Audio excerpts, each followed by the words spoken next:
Oke teman-teman, makasih malam ini udah datang ya. Jadi materi malam ini tuh kita ceritanya mau latihan bikin training plan.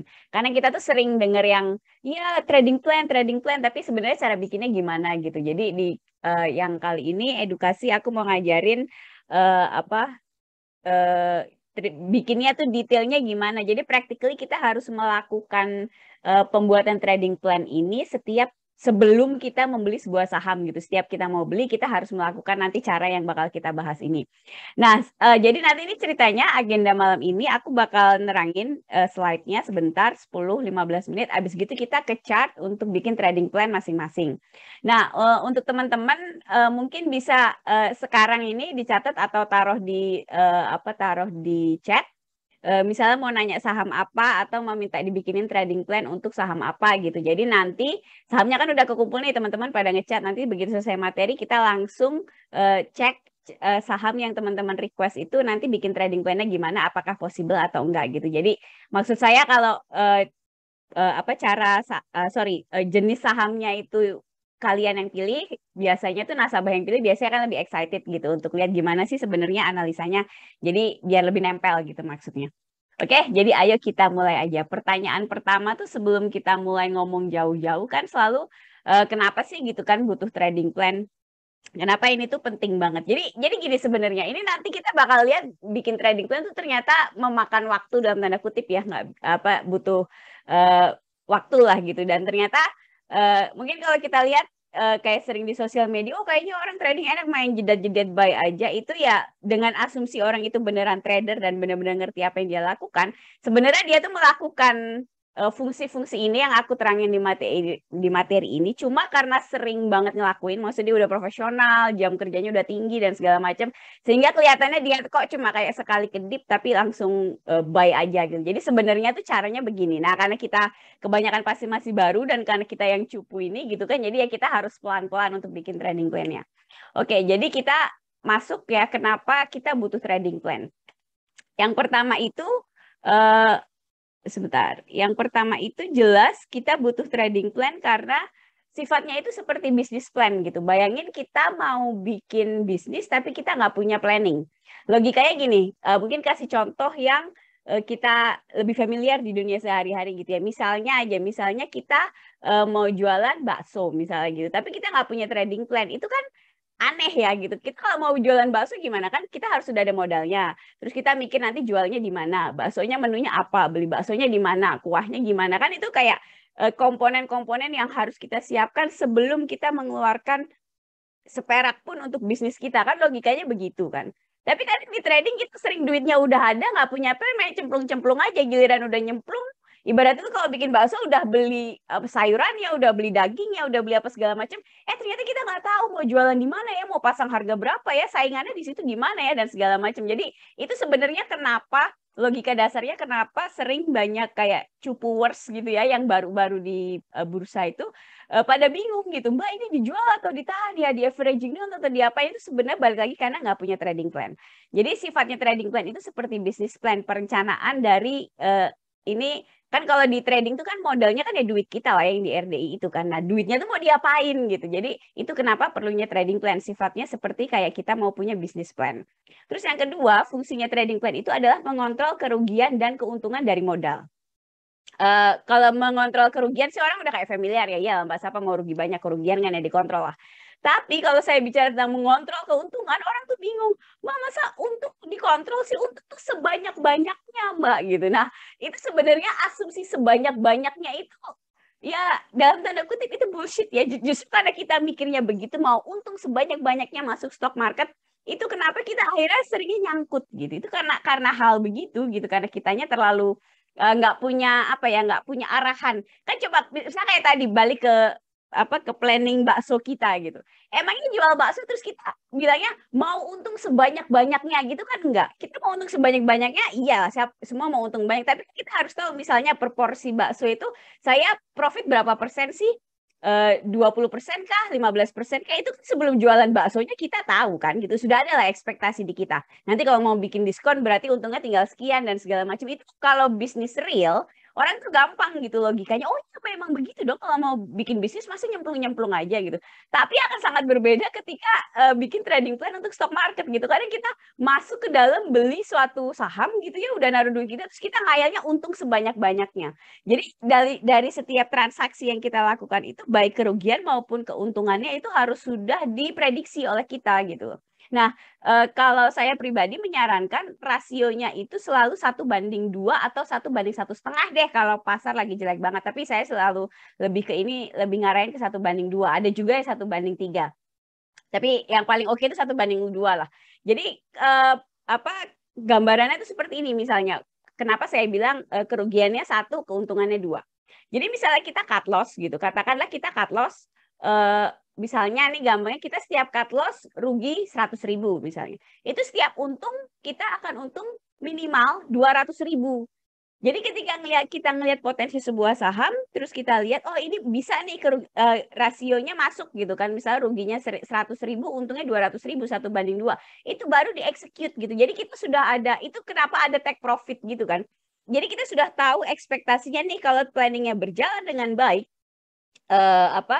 dijual gitu sahamnya, kita akan untung sebanyak 200.000, which is itu adalah 2 kali dari kemungkinan kerugian yang mungkin diderita ketika mengambil keputusan itu. Karena kan gimana pun mau seberapa pun pengalaman kita itu kalau udah beli saham itu tetap ada kemungkinan untuk rugi. Nggak peduli udah berapa lama kita di stock market. Itu kenapa trading plan ini sangat berguna untuk mengontrol baik kerugian maupun keuntungan. Nah, yang ketiga itu adalah menyingkirkan emosi dari keputusan investasi yang kita ambil. Nanti habis ini kita bakal lihat komponen trading plan apa aja kan. Itu bakal terlihat sekali Bapak Ibu kalau kita membuat keputusan investasi berdasarkan apa yang kita pelajarin malam ini, itu bakal kelihatan banget kalau trading tuh dalam tanda kutip itu boring, membosankan gitu. Karena sebenarnya sebelum kita pencet buy, bagian pencet buy-nya itu gampang ya, tinggal klik, udah ngantri dan beres gitu kan. Tapi bagian mikirnya ini, bikin trading plan-nya inilah yang menentukan, maksudnya kita tuh tradingnya kualitasnya gimana gitu. Jadi dengan melakukan nanti nih poin-poin yang akan disampaikan itu bakal kelihatan banget bahwa ngambil keputusan trading itu nggak asal beli apa hari ini terus pencet gitu ya, itu nggak begitu. Tapi kan kelihatan sekali ada langkah-langkah yang harus kita lakukan sehingga pada saat kita oke nih kayaknya worth it, resiko buat diambil, buat dicoba gitu kan trading plan-nya. Jadi itu sama sekali nggak emosional, nggak peduli kayak market kemana atau ada yang pom-pom apa dan segala macam, orang lagi heboh saham apa, itu kita nggak kebawa secara emosional karena sebelum kita pencet buy, kita melakukan beberapa step analisa yang harus kita lakukan. Terus satu hal yang mau aku tambahin tentang trading plan. Orang sering mikir trading plan yang baik itu apa coba? Orang sering mikir trading plan yang baik itu yang cuan dong, Mbak. Kalau setiap transaksi 10 transaksi 9 cuan, 1 rugi, kalau bisa 10-10-nya cuan. Bayangannya tuh begitu. Dulu saya mikir begitu sampai 3 tahun, itu saya baru sadar bahwa ternyata trading plan yang baik itu adalah trading plan yang dieksekusi berdasarkan plan-nya gitu, berdasarkan rencananya. Jadi mau kita akhirnya take profit atau cut loss, ketika kita mengeksekusi planning itu dengan baik, dengan sesuai planning kita itu dieksekusi dengan baik, itu berarti trading plan-nya baik gitu loh. Nanti tinggal dilihat dari misalnya 10 kali transaksi, 20 kali transaksi, berapa sih kita benar, berapa kita cut loss. Ketika kita melihat, kok banyak kan cut loss-nya ya daripada cuannya gitu, daripada take profit-nya. Itu yang jelek bukan trading plan-nya, tapi yang jelek adalah strategi kita dalam menentukan entry point di saham tersebut. Jadi tolong dibedakan antara dua hal itu ya. Jadi trading plan yang baik itu adalah trading plan yang dieksekusi berdasarkan rencana awal yang memang sudah dibuat. Dan ini nanti juga kualitas trader dalam mengeksekusi trading plan itu akan, itulah yang membedakan antara trader cupu sama trader yang udah berpengalaman, gampangnya begitu. Jadi trader yang udah berpengalaman, sudah lama di market, itu pasti jiwanya dingin ketika menghadapi pergerakan market gitu. Nggak bakal ikut ikut heboh gitu, karena sudah tahu kehebohan itu akan ada orang lain yang mengambil keuntungan dari kehebohan kita terhadap market. Nah itu memang itu butuh waktu gitu. Jadi paling nggak di malam ini yang aku pengen teman-teman pelajarin tuh adalah bikin trading plan-nya tuh begini, lalu kita nanti mulai moga-moga sih pelan-pelan mulai menerapkan apa yang kita pelajarin malam ini gitu kan. Nah sekarang kita masuk ke komponen trading plan. Komponennya itu sebenarnya cukup simpel sih. Ini udah biasa kan gitu. Ada entry point, stop loss, sama take profit. Nah, tiga ini itu diambil dari strategi teman-teman yang teman-teman pakai gitu. Jadi kalau orang bilang, weh strateginya bagus atau misal winning rate-nya tinggi dan segala macam, itu nggak bicara trading plan ya. Jadi kalau bahasa-bahasa kayak gitu tuh bicaranya strategi. Itu nanti buntutnya adalah Mbak moving average-nya pakai yang berapa gitu, buy on weakness atau buy on breakout, atau nanti misalnya Mbak Fibonacci itu apa, hal-hal yang berkaitan dengan pertanyaan itu berkaitan dengan strategi dalam rangka menentukan tiga hal ini, entry point, stop loss, sama take profit. Nah, ketika nanti kita sudah punya tiga angka ini, gitu, udah ketemu dengan apapun strategi yang kita pakai, nah itu baru nanti kita ngitung belinya berapa pakai position sizing. Nanti aku kasih contoh habis ini position sizing itu gimana, sama nanti ada Excel-nya juga. Jadi teman-teman nanti kalau yang mau Excel-nya bisa WA aku, nanti aku kirimin gitu kan. Nah, itu jadi nanti aku kasih kayak logika mikirnya, tapi kan biasanya orang kayak ini yang super matematikal gitu loh kan, nggak semua orang suka sama matematika gitu ya, makanya nanti akan aku kasih Excel-nya, jadi teman-teman tinggal masukin angkanya, nanti dia ada keluar sendiri hasilnya belinya harus berapa gitu. Nah, sekarang kita bahas tentang position sizing. Awalnya itu adalah kita harus tahu asumsi modal kita itu berapa. Di sini aku tulis 10 juta. Satu hal yang mau aku kayak sampaikan gitu ya, kebanyakan orang tuh nggak bisa menerapkan position sizing ini, terutama teman-teman yang misalnya pada saat buka terus top up terus top apa kayak yang 100.000 gitu, 200.000, itu teori ini itu nggak bisa dipakai karena modalnya terlalu kecil gitu. Jadi 100.000 kan nggak bisa dibagi kan, pasti teman-teman kalau masukinnya 100-200 ribu tuh pasti belinya tuh satu saham deh taruhan. Emangnya mau dibagi 5 gitu terus nanti beli 20 ribuan apa 40 ribuan, kan nggak mungkin ya, biasanya nggak mungkin lah. Dari sekian banyak nasabah yang udah saya maintain gitu, pasti logikanya begitu. Kenapa di awal saya justru menyarankan kalau ada orang nanya, Mbak modal awal di bursa minimal berapa ya? Itu saya malah menyarankan kalau bisa modal yang cukup lumayan buat kita. Misalnya 1 bulan gaji. Itu aku nggak nyuruh, misalnya 5 juta lah ya katakan gitu. Itu saya nggak nyuruh 5 juta yang langsung dibeliin saham terus kalian bayangan, wah nanti kalau hilang aku hilang duit dong 5 juta. Itu enggak. Jadi 5 juta yang dimasukin ke RDI itu akan ada beberapa keuntungan menurut saya pribadi gitu. Itu yang pertama, teman-teman tuh kalau masukin duit yang lumayan artinya buat kita gitu. Itu jadi aware gitu, kayak bandingannya gini deh, kayak kalau minjemin duit ke teman 100.000 sama 5 juta beda kan psikologisnya. Kalau kita minjemin duit ke teman 100.000, ya udahlah gitu kan, 100.000, apalagi bisa teman baik gitu kan, ngopi bareng apa, udah nggak bayar nggak apa-apa. Tapi kalau 5 juta, itu kita nggak bisa tidur kalau nggak dibayar, mau baik kayak apa juga ya, kecuali teman-teman mungkin kayak Bapak SCBD gitu ya, tasnya 50 juta, kalau tasnya goodie bag kayak saya gitu, minjemin 5 juta tuh itu dipikirin gitu kan, harus balik. Jadi dengan menaruh modal yang lumayan di RDI itu kita jadi psikologisnya jadi lebih serius dalam menanggapi si saham tersebut gitu. Untuk mengambil setiap keputusan investasi itu kita lebih aware karena kita tahu uangnya lumayan yang ada di dalam. Dan ketika uangnya lumayan begitu, itu akhirnya kita bisa belajar menerapkan position sizing ini. Karena nanti teman-teman bisa lihat begitu udah dibeli persatuannya 5 juta itu nggak dibeli, kadang nggak nyampe 1 juta kok belinya. Bisa belinya cuma 500.000, tergantung nanti angkanya, nanti kita lihat ya gitu kan. Jadi ya, itu kenapa saya seringnya kalau buat contoh itu selalu modal awal 10 juta. Karena biasanya orang kalau ada double digit terus belakangan juta itu jadi yang, weh lumayan nih 10 juta, gimana nih urusannya gitu. Nah, ini tadi kan kita bakal menentukan entry point, stop loss dan take profitnya. Nah, bagian position sizing itu adalah tentukan setiap kerugian yang kamu mau rugi berapa persen. Ini maksudnya begini. Jadi setiap kali kita beli saham, kita tuh akan menentukan, misalnya tadi ya modal 10 juta. Itu kita bakal nentuin ini kalau saya beli saham terus ruginya tuh saya mau berapa persen dari total modal. Saya ulangi gitu kan, kalau kita mau beli, sebelum kita beli kita tuh menentukan setiap kali transaksi kita itu berapa gitu yang kita siap untuk rugi. Kayak misalnya untuk gambaran ya, biasanya kalau nggak dikasih angka tuh nggak kebayang. Misalnya modal kita 10 juta, terus jadi kerugian setiap transaksi itu yang saya sarankan itu biasanya 0,5 sampai 2%.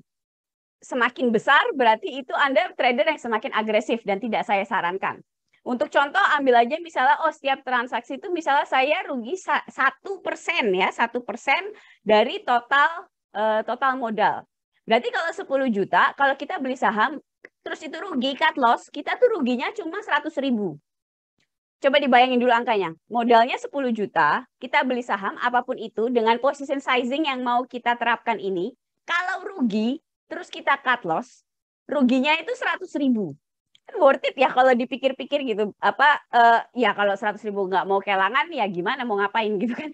Jadi sebenarnya memasukkan uang banyak dalam tanda kutip ke RD itu tidak semengerikan yang dibayangkan orang ketika position sizing kita itu benar. Nih ya, tadi rekomendasi saya 0,5 sampai 2%. Ya biasanya saya pakai 1% lah buat buat contoh gitu. Ini saya kasih contoh kalau itu tadi modalnya 10 juta, kalau misalnya 0,5% berarti ketika cut loss kita akan rugi 50.000. Tadi saya sempat singgung risk rasionya 1:2 kan. Itu berarti ketika kita take profit, itu kalau 0,5% berarti take profitnya nanti kita dapat 100.000 gitu. Dua kalinya kan 1:2. Kalau ruginya 100.000 ketika take profit kita ambil 200.000. Kira-kira begitulah gambarannya. Nah ini aku mau kasih contoh angkanya sih sebenarnya ini udah angka yang agak lama gitu tapi never mind lah nggak masalah gitu kan. Aku cuma mau ngasih contoh aja gitu. Misalnya entry point-nya di 4.150, stop loss-nya di 3.950, terus take profit-nya di 4.550 kan. Ini bisa dilihat rasionya itu 1:2. Coba dikurangin entry point ke stop loss gitu kan sama entry point ke take profit itu pasti 1:2. Nah, yang akan terjadi ketika kita mengeksekusi trading plan ini, itu adalah stop loss-nya itu 200 perak per lembar. Dan take profit-nya itu 400 perak per lembar. Jadi intinya sih 1:2 gitu. Nah, pertanyaannya kan, oke, kalau kita udah dapat angkanya gini, belinya berapa banyak gitu kan, supaya tereksekusi berdasarkan planning ini. Nah, belinya itu, 200 lembar. Jadi 2 lot. 2 lot ya harusnya. Kok 20.000? Dari mana ini saya? Ngantuk. Nah, jadi begitu. Kita akan belinya sebanyak 2 lot supaya tereksekusi berdasarkan planning yang udah kita buat di depan tadi. Ini total kerugiannya kita pakai total risk-nya berarti tadi 0,5%. Jadi 50.000 per trade. Maka kita akan beli sebanyak 2 lot. Ini mau aku coba kasih lihat kalau di sini. Tadi kan angkanya udah ini ya. Ini tadi angkanya udah sesuai ini sih. Jadi ini tadi ya modal awal kan 10 juta. Terus risk per trade-nya 0,5%. Kita mau beli BRI, terus entry point-nya 4150, stop loss-nya di 3950. Maka keluar di sini kita belinya 2 lot. Kalau misalnya kita pakai, Mbak kalau risk per trade-nya 1% gimana ya? Nah itu jadi 5 lot. Jadi enak gitu, Excel ini udah langsung tereksekusi gitu loh. Kita tinggal nentuin kita mau ruginya berapa persen. Dan ini harus konsisten ya risk per trade-nya itu. Jadi setiap transaksi semua yang kita lakukan di saham apapun itu harus konsisten risk per trade-nya. Jangan kayak beli BRI risk per trade-nya 1% deh. Nanti misalnya beli apa, wah kayaknya lagi heboh nih, lagi digoreng nih, terus jadi 2%. Nah itu nanti efek ke portofolionya jadi nggak imbang gitu. Karena ada yang resikonya besar, ada yang resikonya kecil. Jadi begitu kita tentukan risk per trade-nya 1%, ini tuh harus konsisten kita pakai angka ini terus. Gitu. Jadi nanti hasilnya akan konsisten di setiap dia rugi dan profit di setiap transaksi yang kita lakukan gitu kan. Kira-kira begitu. Terus ini sih sebenarnya mau kasih contoh trading plan. Gimana teman-teman, ada yang punya ide mungkin mau trading plan apa? Sebentar aku sambil cek chatnya dulu. Nggak ada yang ngechat? Ih, pendiam sekali padahal malam ini. Tunggu dulu, kita berberapa sih? Bertujuh. Oke lah. Kita lihat grafik aja ya, lihat market ya. Lihat market. Ini taruh mana yang enak? Taruh bawah aja kali ya. Taruh sini bingung. Bawah. Mungkin saham Unilever, Bu Anggi. Oke, coba depo sama kios. Oke, kita bahas market dulu deh, IHSG.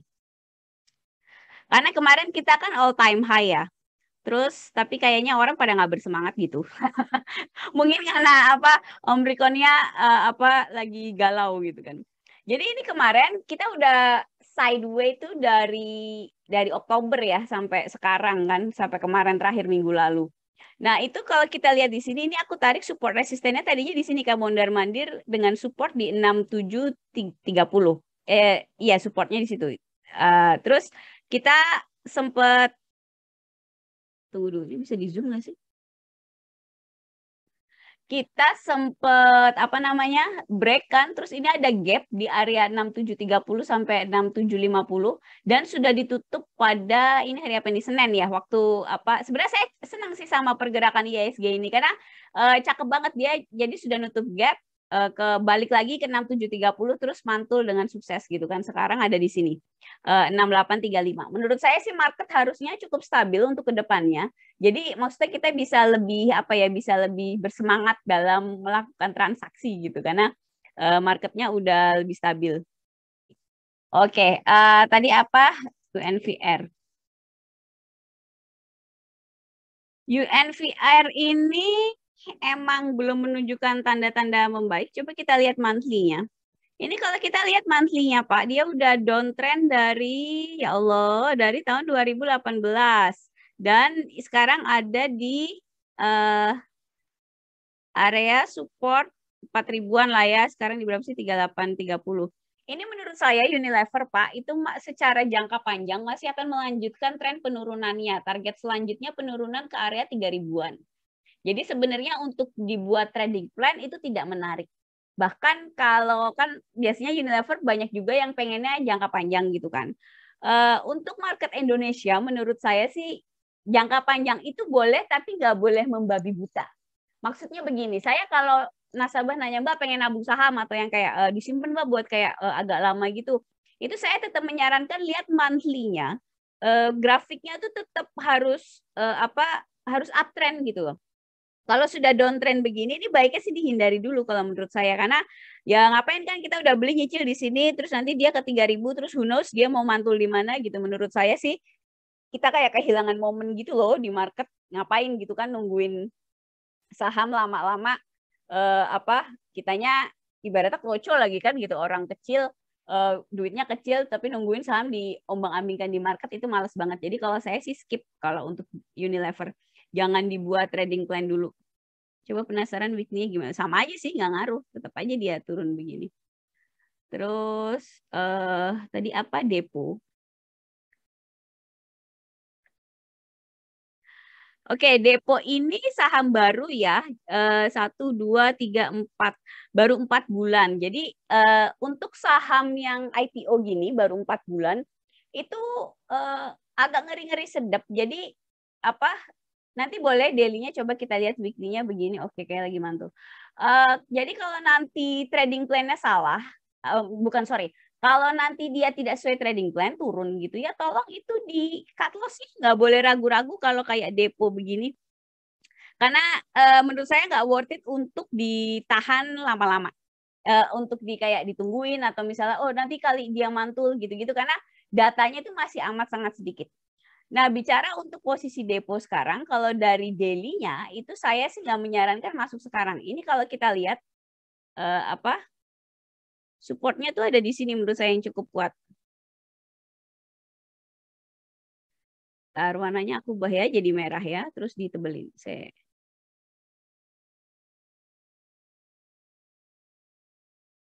Nah tuh jadi yang biru deh, biru biar nggak ada biru. Apa ini ya warna biru begini. Ini sudah dites sebanyak 3 kali, 1, ini 2 lah, 2, 3, 4. Jadi menurut saya area 460 ini cukup kuat. Kalau mau beli ditunggu aja, nunggu di 460, jangan dihajar sekarang. Karena sekarang ini udah di area support gitu, udah di area resisten. Jadi ini adalah apa? Ini tuh justru area take profitnya di sini gitu loh. Jadi kalau mau bikin trading plan depo, mungkin kita bisa bikin apa belinya di 460. Tar, keder sambil aku catat di sini coba. Iseng aja buat latihan kan. Karena biasanya aku ngomong gini terus nggak aku catat.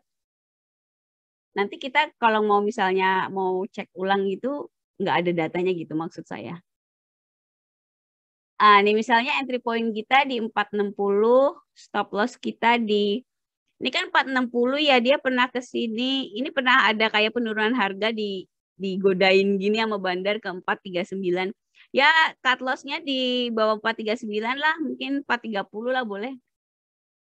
430 terus take profit-nya. Nah, nih kita lihat ya. 460 dikurangi 430 kan 30 poin. Itu kan stop loss-nya. Berarti kalau take profit-nya paling enggak kita 2 kali, misalnya 60 poin. Kalau 60 poin ditambah dari entry point-nya 460 kira-kira berapa?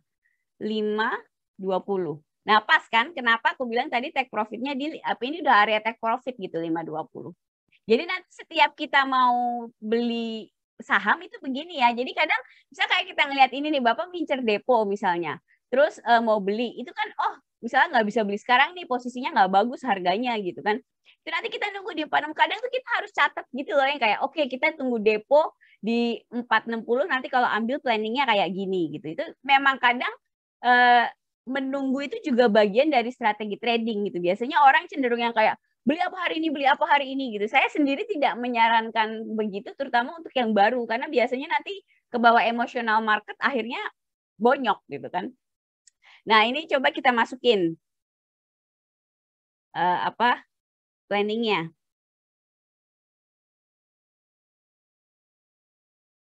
Misalnya kita pakai 1%, ini depo, terus kita entry price di 460, stop loss-nya di 430.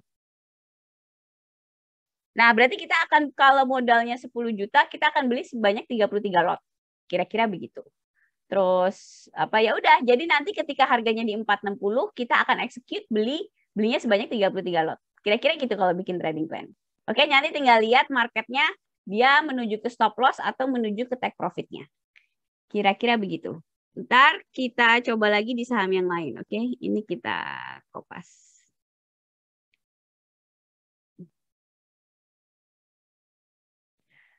Ntar kita antri dari atas. Oke, kios. Ada yang request kios.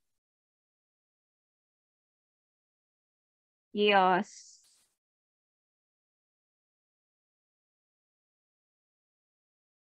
Oke. Kios ini juga saham ya cukup baru sih, udah nggak baru banget sih, maksudnya dari 2018. Secara monthly dia lagi turun ya, lagi di wave turun. Wave itu ombak. Jadi lagi di kalau pergerakan harga tuh kan begini ya. Ini begini. Terus turun. Kan emang kalau harga kan geraknya gelombang gitu kan. Nah,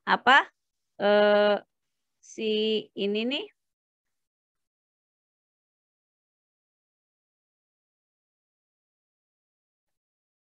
menurut saya dia akan masih turun balik ke 150 Pak untuk kios. Jadi untuk jangka menengahnya itu enggak, jangka panjangnya itu enggak baik. Tapi coba kita lihat di weekly, apakah ada kemungkinan? Di weekly-nya begini, daily-nya.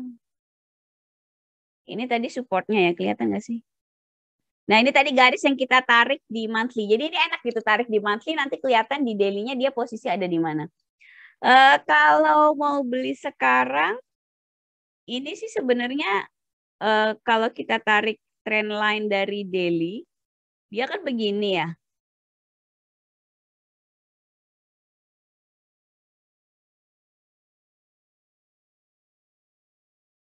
Begini, terus ini lagi kayak galau gitu kan, dia udah break trend line yang cukup panjang di daily, dan ini lagi kayak ngelihat posisinya mau naik atau turun. Kalau mau paksain beli boleh sih. Walaupun saya pribadi kalau saham begini, tadi kan monthly-nya kita lihat dia menuju 150 kan. Itu jadi gini, kalau monthly-nya menunjukkan begitu, kita harus tahu bahwa secara jangka panjang dia akan menuju 150. Jadi kalau toh kita maksain di jangka pendeknya, di daily-nya kita bikin planning untuk beli, itu kita harus tahu bahwa kalau dia turun kita harus tega cut loss, karena kalau enggak dia bakal ke 150 secara jangka panjang gitu loh. Jadi bukannya kayak anti monthly-nya jelek lalu kita nggak beli gitu, ya nggak juga sih. Kalau mau maksain beli di daily juga boleh, tapi harus tahu bahwa resikonya secara jangka panjang itu dia akan ke 150. Jadi kita nggak worth it untuk tunggu-tunggu gitu loh. Kalau mau dipaksain beli sekarang, bolehlah. Bolehlah,nya gini. Jadi sebenarnya saya pribadi, satu saya kurang suka sama saham ini gitu kan, menurut saya rada abal-abal. Tapi oke lah, kadang kalau buat trading jangka panjang jangka pendek kan nggak usah perfect banget gitu kan perusahaannya. Jadi bisa trading plan-nya bisa misalnya besok pagi hajar kanan di 490 lah misalnya begitu. Cut loss-nya bisa di sini. Di bawah support support ini support minor sih, support kecil. Bisa di sini, tapi ini hanya untuk yang tega ya. Nih, aku kasih contoh gini deh. Misalnya kita bikin yang super jangka pendek gitu ya. Wait, depo. Kios. Terus. Entry point-nya misalnya di 490 lah katakan. Terus stop loss-nya di jadi ini kan supportnya ya. Supportnya sekitar di area 470. Kita bisa cut loss agak di bawahnya, jangan terlalu mepet, mungkin 430. Lalu take profitnya berarti berapa tuh? Itu kan selisihnya 60, berarti 120 kan? Ditambah 490. So berapa itu? 5, 6, 10. 10 tuh ada di sini ya, area sini. Bener nggak sih 6, 10, 11, 1 ya?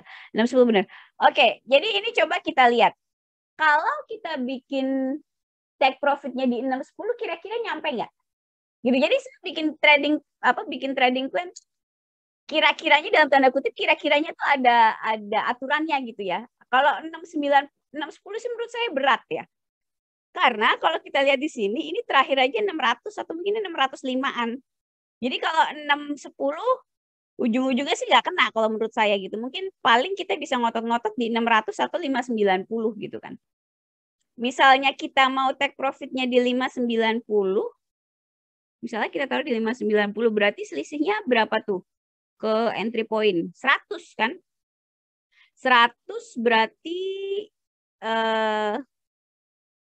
stop loss-nya 50, berarti 440. Ngerti nggak maksud aku? Jadi stop loss-nya kita naikin, lebih ketat stop loss-nya supaya rasionya tetap masuk 1:2, tapi angka pada saat take profit-nya 590-nya ini lebih reasonable daripada tadi kita paksain di 610. Kira-kira begitu. Nah, terus kita hitung deh masuknya berapa. Tadi ini kios. Terus entry point-nya 490, stop loss-nya 440. Berarti kita akan beli 20 lot. Gitu. Nih, lihat ya, kalau pakai kayak gini, ini lihat yang ini nih yang mungkin saya kotakin hijau gitu ya, biar kelihatan. Nah, dari modal 10 juta itu teman-teman lihat yang akhirnya dibeliin berdasarkan trading plan kita itu, akhirnya dibeliin itu cuma 1 juta gitu. Jadi untuk saham kios ini ya. Jadi maksudnya tadi yang saya bilang itu loh, masukin duit yang kayak 10 juta, 5 juta, itu bukan berarti terus bayangannya, wow kalau itu hilang gimana? Enggak. Kalau misalnya ya 10 juta kita masukin. Beli kita sebanyak nih 980.000 gitu kan. Itu kalau hilang, tadi kan kita udah sepakat tuh, risknya 1%. Kalau kita nanti ternyata kena nih 440, dia ngedrop, kita stop loss gitu. Itu kita cuma 100.000. Dicerna coba angkanya 10 juta, kita modal 10 juta, kita beli sahamnya anggaplah 1 juta kan 980. Pada saat cut loss-nya kena itu cuma 100.000. Jadi nanti uang kita balik 880 gitu kan, tadi yang dimasukin beli kan 990. Nanti kalau cut loss itu baliknya 880. Worth it nggak buat di cut loss sekarang aku tanya? Kan sangat reasonable kan gitu loh. Hitungan bisnisnya jalan gitu loh. Daripada kita ngotot nggak mau cut loss, akhirnya nanti nggak jelas gitu. Kita nunggu modalnya nyangkut di situ buat apa? Itu kenapa sebenarnya menurut saya cut loss itu sangat perlu dengan catatan cut loss-nya benar ya gitu. Udah apa udah ditentukan di awal. Dan pada saat nentuin di awal tuh akhirnya ya begini. Maksudnya udah kelihatan kan gitu apa ya? Ya udah kelihatan kan ininya apa uang-uangnya gitu lah, maksudnya pos-pos uangnya itu. Untuk buiin Tesla kan nggak bisa dong, kan saham lokal kita. Tesla kan TSLA sih kodenya kalau di Amerika. Itu nggak bisa kan kita belinya, nggak, kita kan yang lokal doang. Ini Maura Ayu mungkin ya. Nah, itu BBHI. Ayo kita coba BBHI.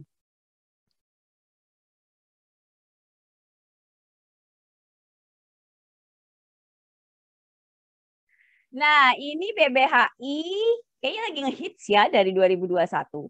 Ini kalau kita ngelihat dia tadinya kan nggak ada transaksi nih, boring, nggak ada tanda-tanda kehidupan. Terus tiba-tiba let's say di 2021 awal, dia bangkit dari kubur gitu kan, sreng gitu. Nah, untuk saham-saham yang kayak gini, itu balik lagi likuiditasnya jelek. Jadi likuiditas jelek itu maksudnya saham yang nggak tadinya nggak ada terus menjadi ada, gampangnya gitu lah. Dia kayak bangkit dari kubur. Walaupun ini kayaknya gorengnya cukup niat karena dari 2021 ini udah 1 tahun kan. Jadi ya kalau mau ngambil risknya boleh lah, tapi balik lagi harus berani cut loss kalau ada apa-apa. Nah, ini kalau kita lihat pergerakannya sekarang, ini kan kalau naik sadis ya. Coba lihat nih barnya gede-gede gitu kan. Kalau naik dari 3.680 ke hampir 6.000. Itu berarti pergerakannya kan kasar gitulah boleh dikatakan. Nah,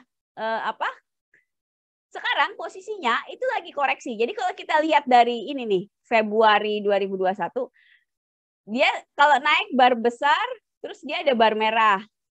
Terus nunggu dikit terus naik lagi gitu kan. Ini juga sama.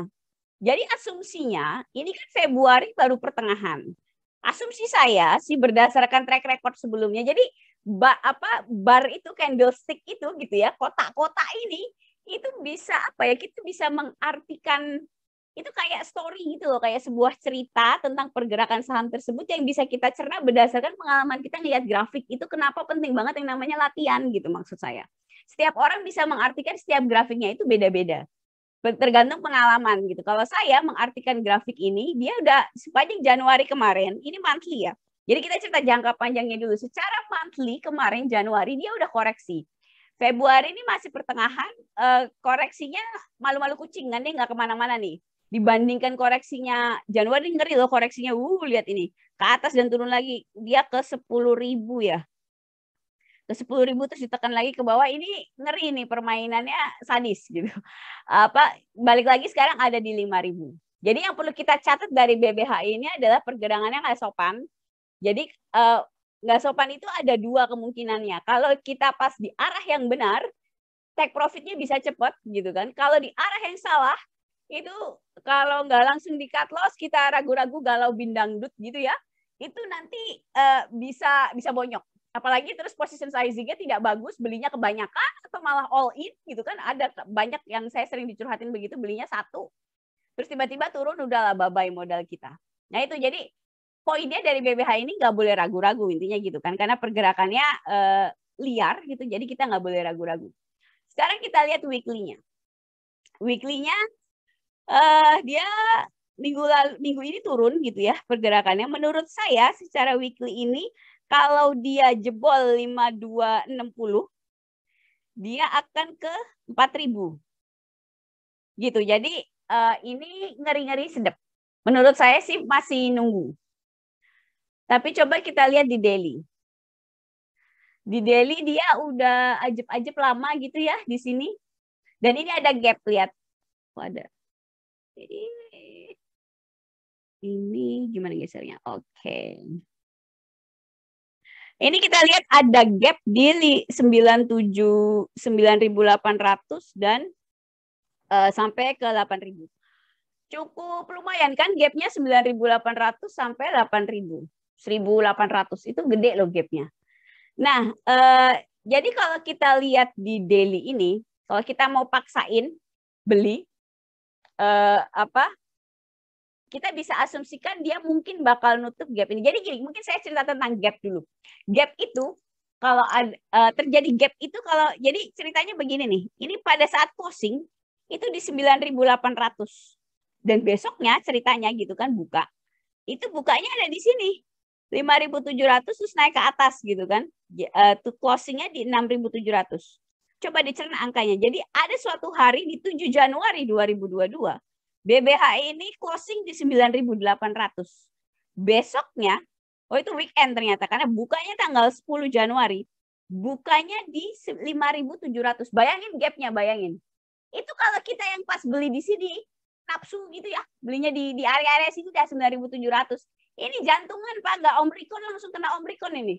Karena besoknya buka ada di jadi Jumat, bayangkan Jumat beli ada di 9.800 something, Seninnya buka ada di 5.700.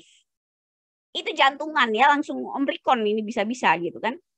Jadi kebayang ya pergerakan BBHI ini, saya nggak larang beli, saya cuma mau menyampaikan ini resikonya sahamnya begini ya. Jadi nanti kalau ada apa-apa jangan dangdut gitu.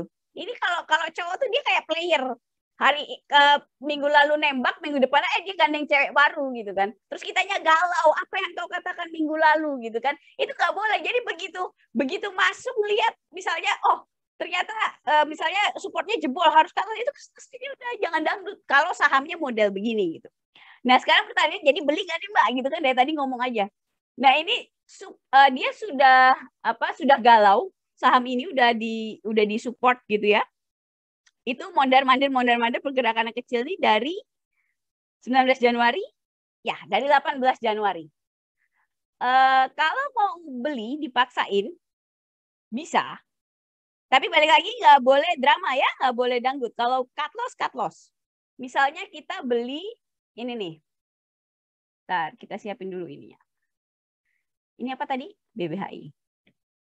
Ini emang niat banget sih yang ngerjain BBHI ini, yang bandarin BBHI ini.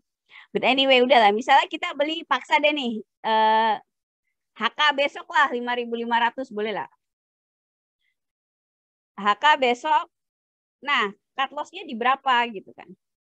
Cut loss-nya itu kita kalau lihat ini udah jebol. Jadi cut loss itu bisa beberapa layer.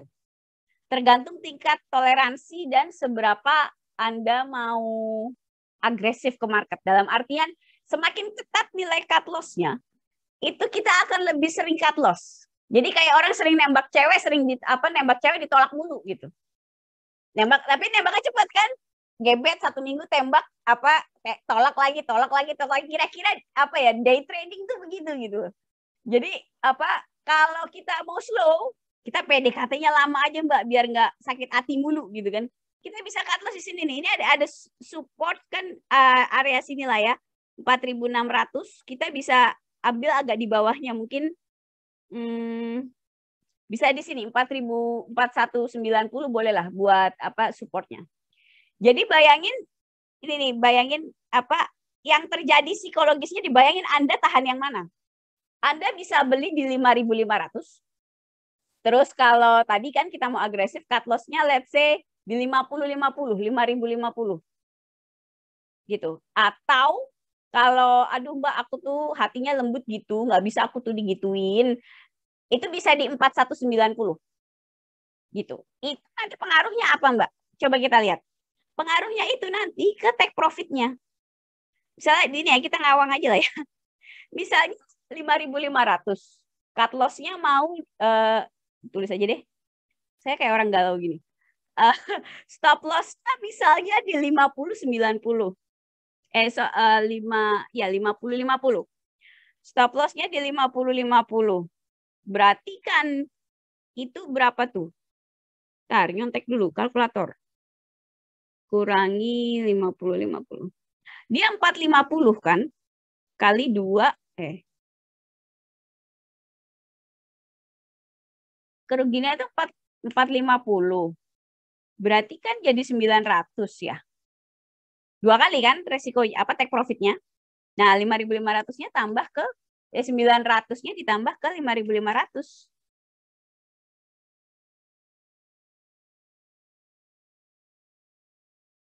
Jadi ke 6.400. Masih possible nggak ke 6.400? Possible banget ya, karena kan ya take profitnya sih target di sini nih area 7 ribuan pertama. Bisa juga kalau mau rakus nutup gap ke 9.800. Tapi melihat kondisi market sekarang sih baiknya tahu diri gitu ya.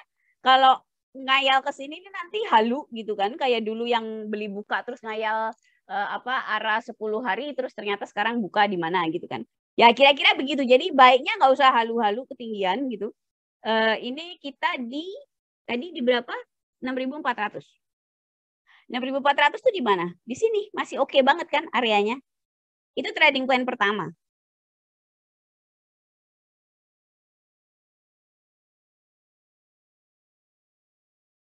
Coba kita bikin gini ya, plan 1. Terus kita bikin tadi plan galau. Plan aku tuh nggak bisa digituin gitu kan.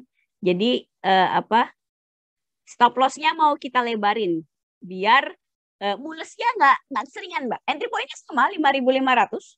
Tadi kan kita cut loss-nya mau di ini 4190 gitu ya. 4190. Kita mau lihat kalau trading plan dangdutnya begini biar nggak keseringan cut loss, possible nggak? Kalau 5.500 di cut loss yang 4190, resikonya itu di 13.10 kan selisihnya, kaliin 2 untuk bisa take profit, berarti 2620. 2620 tambahin ke 5.500.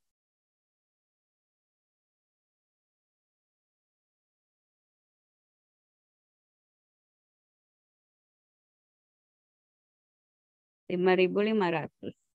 Jadi ke 8120. 8120 itu ada di sini. Ini ya, pas di ujung sini. Di ujung ini. Iya, ada maksa sih ini. Mungkin kalau saya mungkin lebih take profit di area 7.900 deh. Misalnya take profit di 7.900. Stop loss-nya ada di mana? 7.900.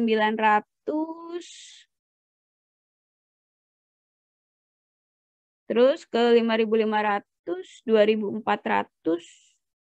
kurangi di 3.100. Kayaknya aku salah ngitung. Tunggu dulu. Oh enggak dong, dibagi 2 dong. 7.900 dikurangi 5.500 itu kan 2 kalinya kan. Berarti bagi 2, 1.200 kurangi 5.500. 4.300. 4.300 tuh bentar, ada di mana dia?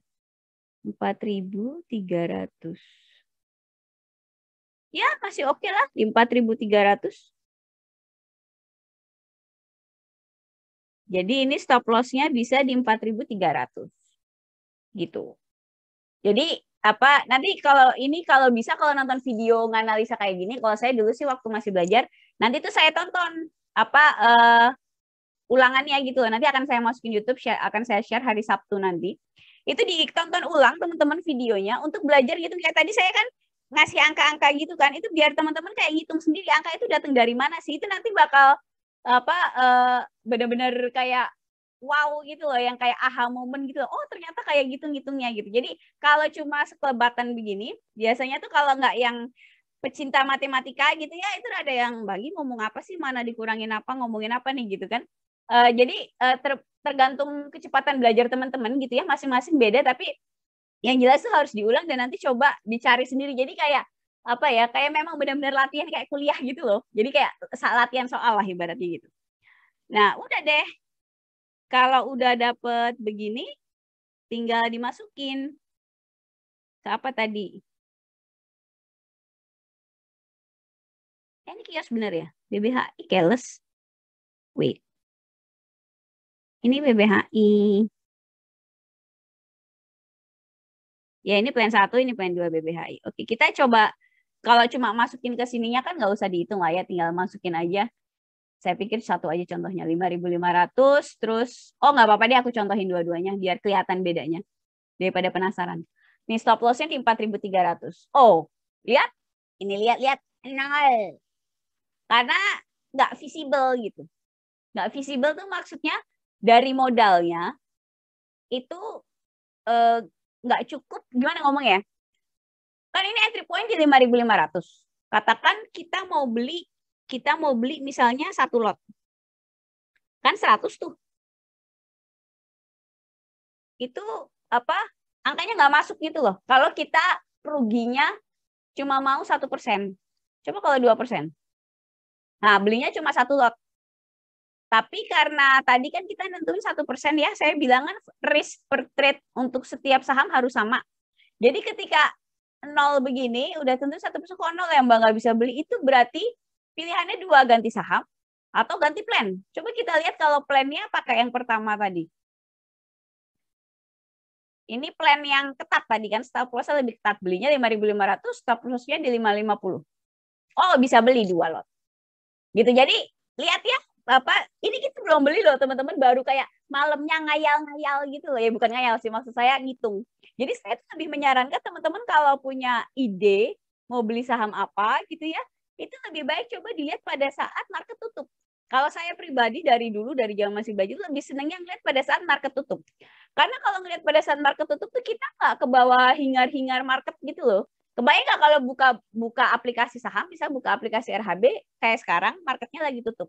Terus entah lihat chat di Telegram, cari inspirasi gitu ya, mau beli saham apa, tapi marketnya lagi tutup. Itu enak banget gitu ngeliatnya, cuma ada yang ngomongin saham ini, coba lihat grafiknya bagus nggak, kalau kayaknya menarik, terus kita coba hitung-hitung gini, masuk nggak ya angkanya, menarik nggak gitu. Jadi kita nggak kayak yang kalau bursa jalan tuh kita ngitung kayak gini, kayak yang ada yang kayak ngetokin gitu loh ya, walaupun sebenarnya nggak ada sih, halu kita aja kan. Tapi biasanya trader itu excited kayak ayo beli, ayo beli, ayo beli, udah jam segini, udah jam segini, udah jam segini, yang kayak gitu-gitu. Jadi akhirnya kita tuh kemerungsung gitu loh kalau bahasa Jawanya, pengen cepet-cepet aja gitu. Padahal belum tentu itu baik untuk portofolio kita. Jadi kira-kira begitu. Chatnya banyak guys, ada 8. Ayo kita bahas satu-satu. Tadi aku sampai mana? Ini Pak Rahmat BPTN. Kita belum lihat yang dari tadi kan saham yang agak ajib-ajib ya. Ini BPTN kan saham jadul, saham jadul. Jadi ayo kita lihat BPTN. Saya sudah lama nih nggak lihat BPTN. Apa kabar dia? Oh, kabar BPTN cukup baik. Jadi dia ini kan downtrend, terus dia mantul gitu ya. Oke sih kalau mau beli. Jadi ngelihatnya ini kan trend line turun, terus dia udah break, terus test support ke sini kan gitu. Terus dia naik. Berarti secara momentum dia dapat nih BPTN, kayaknya momentumnya lagi baik, moodnya lagi baik, tinggal kita bikin trading plan yang yang oke gitu kan. Secara weekly juga oke, dia lagi naik ya, ISG-nya cakep sih ya, dia biasanya nih saham kayak gini ikutin ISG. Nah, kita lihat di sini. Jadi kalau secara daily, BBTN itu dari Oktober 2021, dia sideways guys sebenarnya.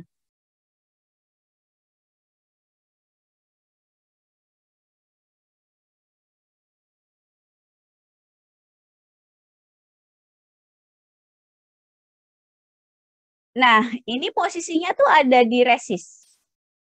Gitu, karena sideways-nya tuh area 1680 sampai 1800-an. Gitu. Nah, kalau beli sekarang sih saya nggak mau. Ini pasti turun lagi. Jadi kalau toh mau beli, itu tunggu di area ini 1680. Nah ini kita lihat ya. Ini kan kalau ininya ditutupin deh, ini ditutupin. Jangan dilihat misalnya. Ini sebenarnya rapi banget ya, tapi sebenarnya di dunia nyata itu nggak bisa. Kan enaknya tuh udahlah nggak usah jebol sini, di sini aja gitu, biar support terus naik ke atas gitu kan, cakep Mbak. Ini kalau jebol gini kan jadi bikin galau. Dulu saya kalau masih baru-baru gitu lihat kayak gini tuh galau. Ini dimasukin atau gimana? Itu nggak usah galau sih Bapak Ibu. Udah pokoknya tarik aja yang kayaknya cakep gitu ya, garisnya set di sini udah supportnya. Nah, ketika dia jebol di sini, ini pasti kita cut loss. Misalnya beli di sini terus dia jebol, cut loss gitu kan. Terus nanti kita sedih, seringnya kan gitu. Kita beli misalnya di sini 1680, terus mungkin cut loss-nya di 1640. Terus ternyata jebol, terus kita cut loss kan. Udah cut loss, 3 hari gitu tuh ada bar ini terus kita tuh merasa kayak jadi orang paling bodoh di dunia gitu loh. Bayangin kita cut loss tanggal 25 terus tiba-tiba tuh tanggal 28-nya tuh naiknya nggak sopan lagi gitu kan. Naiknya tuh langsung profit lumayan ke 17.30 tuh kita kayak ya Allah, aku tuh nggak bisa diginiin gitu kan. Tapi itu adalah ketika itu terjadi Bapak Ibu itu bukan Bapak Ibunya blow on gitu ya. Lu sih strateginya dodol atau gitu nggak di cut loss itu ya. Jadi pada saat mengambil keputusan di 24 Januari untuk meng-cut loss di 16.40 itu adalah sebuah keputusan trader profesional. Apapun yang terjadi pokoknya planningnya begitu, execute, cut loss, cut gitu. Nah, ketika terus 3 harinya naik itu beda lagi. Another story lagi gitu loh. Jadi nggak bisa kita kayak itu tadi galawers dangduters gitu. Sudah 16.40 di cut loss 3 hari naik ini terus kita yang andai kan aku gitu kan itu nggak bisa. Itu kalau naik ya bayangkan kalau ini grafiknya ke bawah. Kalau grafik ke bawah kan kita koprol-koprol gitu kan, untung gue udah cut loss gitu. Jadi untuk menghindari itu tadi kenapa di awal saya bilang pembuatan trading plan itu menghindari kita jadi galawers begitu. Walaupun memang sak kan ini kayak ngeselin banget gitu kayak ya itu tadi udah cut loss terus tiba-tiba dia naik banyak tapi itu harus dieksekut. Nah bicara kalau kita mau bikin trading plan untuk BBTN lagi ya saya rasa karena ini masih di resist beli sekarang sih saya nggak mau. Kalau toh mau beli saya akan nunggu dia di 16.80. Jadi mari kita coba bikin plannya.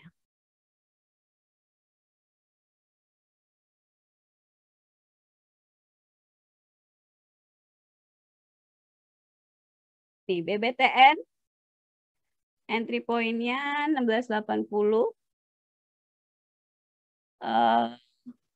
Cut loss-nya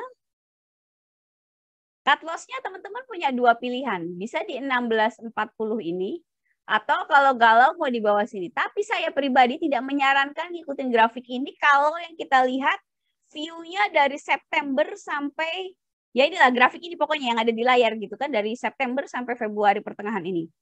Karena kalau kita cut loss-nya di sini, bayangin ini beli di garis biru bawah ya.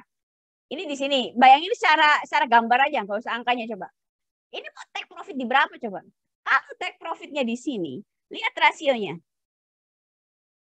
Tuh, beli di 1.700, cut loss-nya 1.500, itu kan gede gitu ya, segini nih. Ih, gitu. Terus take profitnya di sini, itu secara rasio nggak bagus. Itu maksudnya aku maksud rasio tuh begitu. Kenapa kalau kita ngincer mau take profitnya di area 1.800-an, mungkin 17.90 gitu ya, kita take profitnya di cut loss di sini. Coba aku kasih garis gitu kali ya biar unyu. Jadi ini tak dulu. Trend line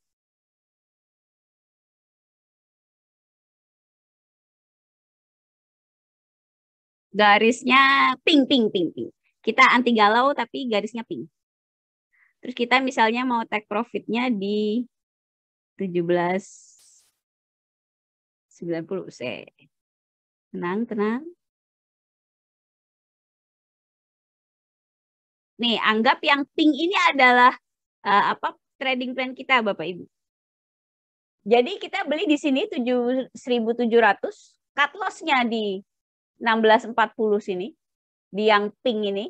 Nanti take profitnya di sini. Lihat gap-nya. Resikonya segini, take profitnya segini. Lihat rasionya. Jadi yang aku bilang tadi, tentukan rasionya, pastikan minimal 1:2. Itu begini maksudnya gitu. Ada trading plan yang cakep banget kan. Kita beli di 1.700, cut loss, resikonya cuma segini.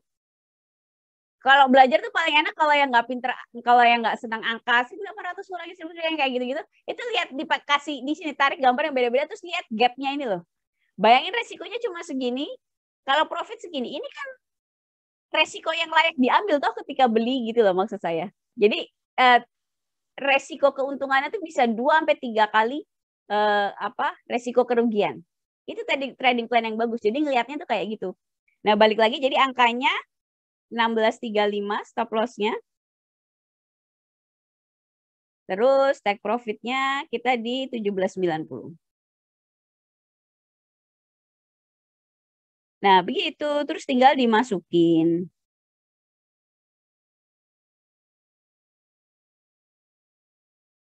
Stop loss-nya 16.35.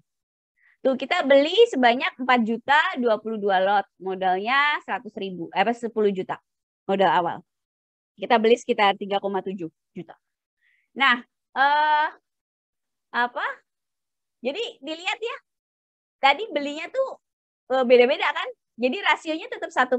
Jadi semua trading plan yang kita buat ini tadi, Bapak Ibu, itu kalau stop loss, itu ruginya itu tadi 100.000 kan, 1% dari 10 juta. Kalau take profit nanti 200.000 gitu, kira-kira begitu. Kalau dilihat dari paparan, aku kebayang nggak misalnya, bisa bayangin nggak misalnya itu diterapkan di portofolio Bapak Ibu sekalian, terus nanti bakal kelihatan trading ini jadi boring dalam tanda kutip kan?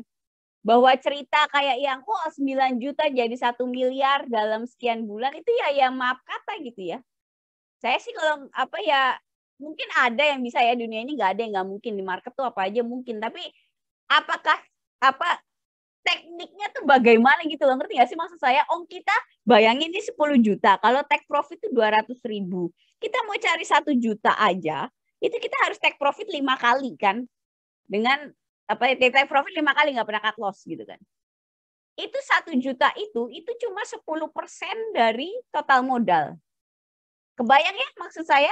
Jadi maksudnya kenapa gimana ya ngomongnya? Kenapa keuntungan investasi yang terlalu bombastis itu tidak bisa dijadikan backstory atau sebagai data pembackup keputusan investasi kita gitu loh. Kalau kita bayangannya masuk bursa terus yang gue punya duit yang kayak 10 juta terus jadi 100 juta gitu, itu coba bayangin punya duit 10 juta pengen jadi 100 juta. Itu 10x kan, 10 kalinya.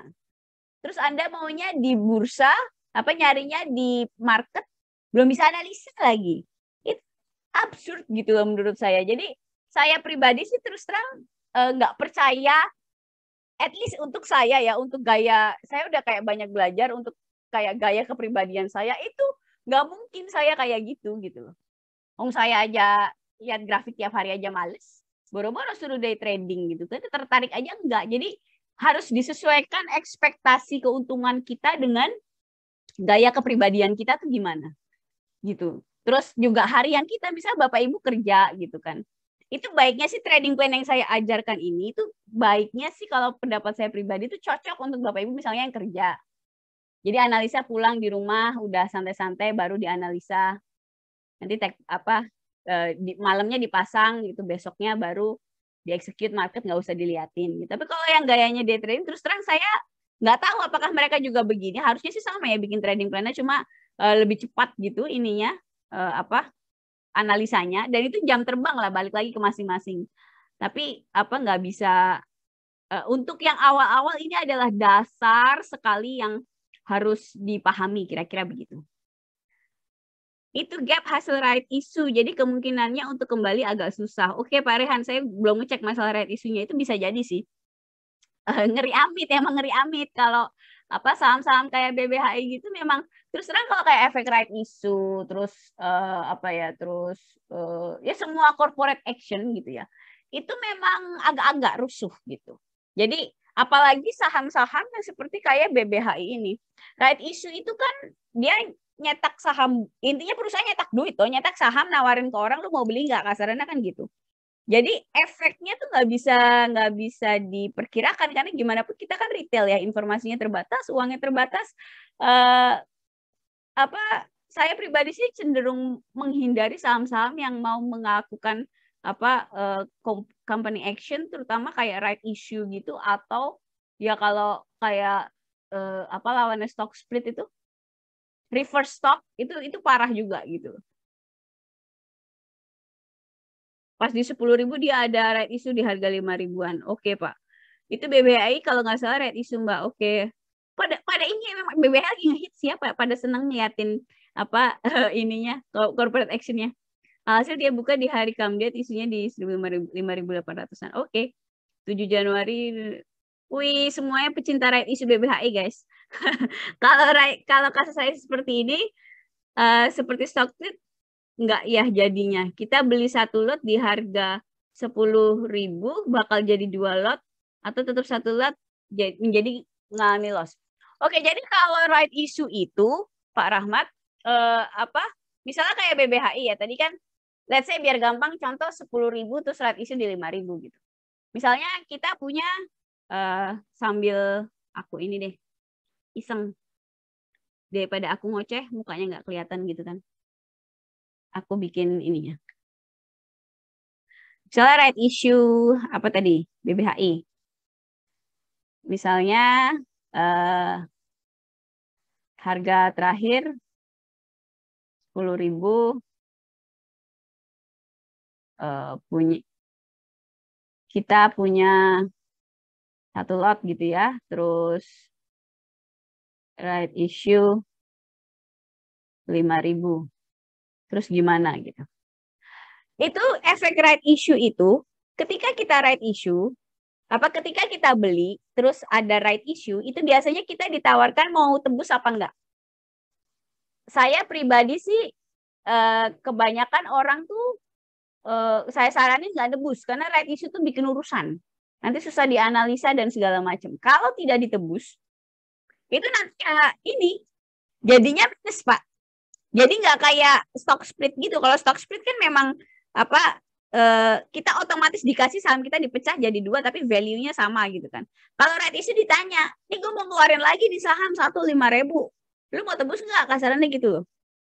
Itu kalau kita tebus nanti di rata-rata. Nah, yang jadi masalah kadang kita dapat, terutama kalau retail gitu ya, itu dapat hak right issue-nya itu nggak genep dalam artian kan kita satu lot itu kan 100 lembar.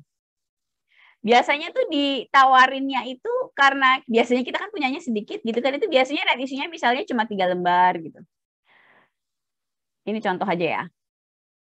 Nah, ini kalau right issue-nya cuma kayak 3 lembar begini, itu ya sorry kata nggak ada guna, bullshit gitu kan, nggak bisa dieksekusi untuk dijual gitu. Karena dijual di market reguler kan harus 100 lembar itu kan harus satu lot. Kalau dijual teorinya itu bisa dijual di market apa namanya? Reguler, satunya apa? Oh, error. Aku error. Market nego. Itu bisa dijual di pasar nego teorinya, tapi faktanya sebagai orang sekuritas itu saya kasih tahu aja kagak ada sekuritas yang mau ngurusin nasabah jualan 3 lembar di di pasar nego. Karena buat fee-nya aja dan segala macam itu nggak nutup. Jadi itu nggak ada gunanya gitu right issue dalam tanda kutip kalau kita tuh retail murni.